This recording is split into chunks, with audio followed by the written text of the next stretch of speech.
Hi, my name is Emily Bruder, and I have created for my research capstone, creative capstone, illustrating our connection. It's an illustration-based concept where I combined marine biology and conservation and ecology with my love for drawing and painting. I'm going to take you through the space, and I'm going to explain my thought process with all of the work, and I hope you really enjoy. Thank you. So I designed this space, and Art Steps is the program I used, and as you go through the space, I wanted the viewer to become immersed within it, and that's what my entire capstone is about. I wanted them to see the videos that I have made myself, the pictures I have taken, as they go into the space.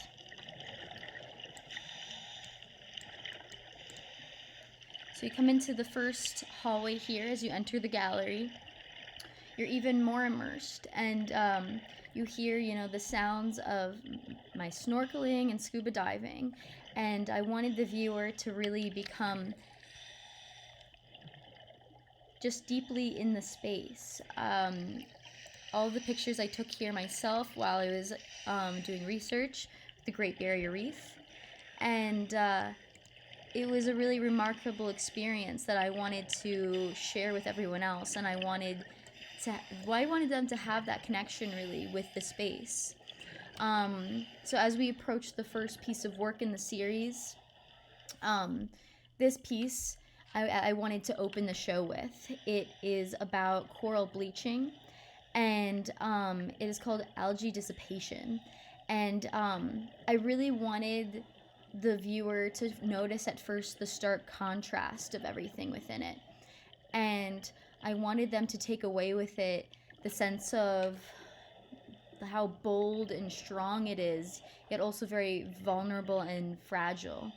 The work itself is a mixed medium piece with acrylic and ink, which I thought was quite ironic looking back, because the mediums were water-based and plastic-based, which are a lot of the issues in the water, having those mediums mix. So I thought that was really interesting, having that piece highlight those aspects.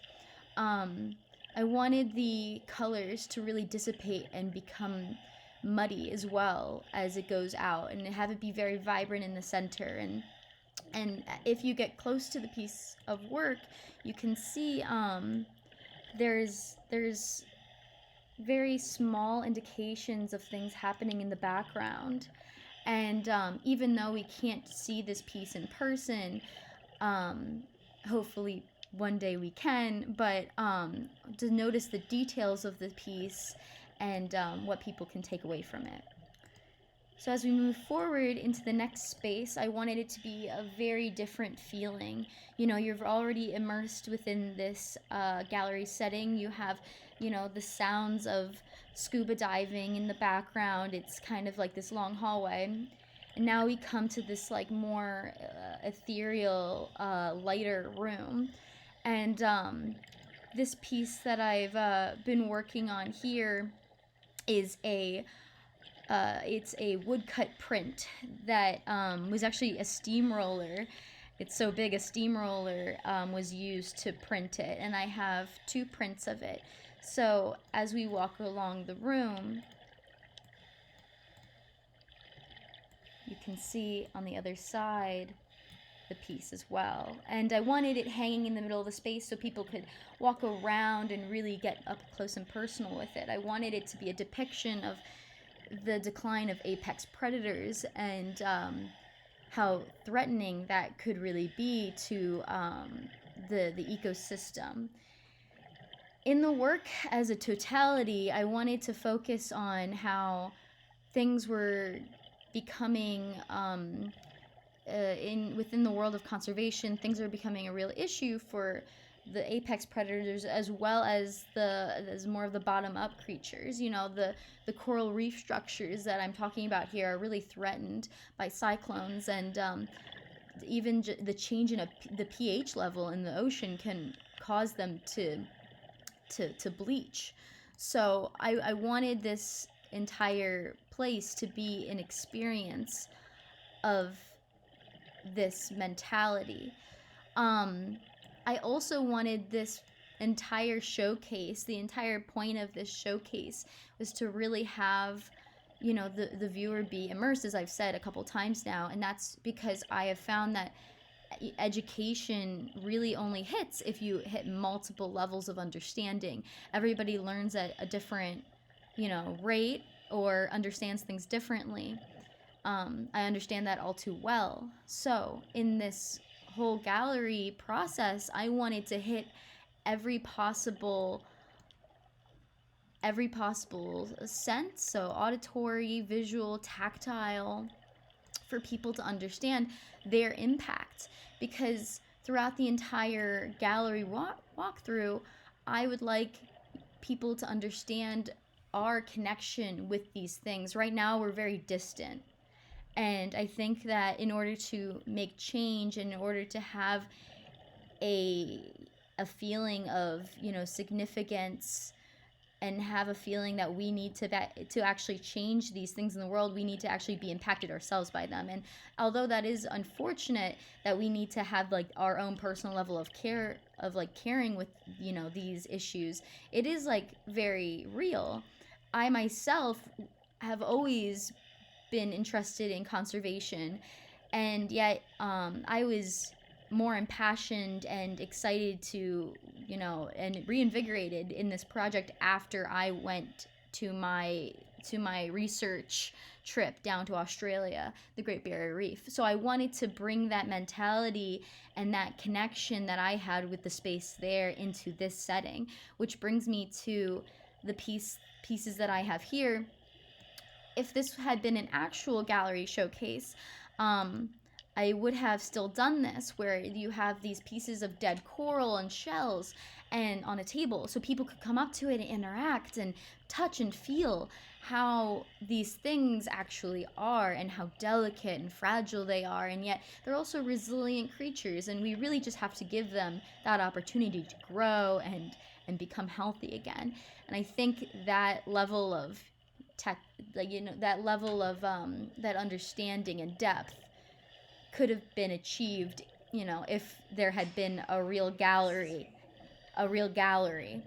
And so moving forward, I hope that happens, but within the limited structures we have right now, I am excited to have a showcase like this virtually, at least.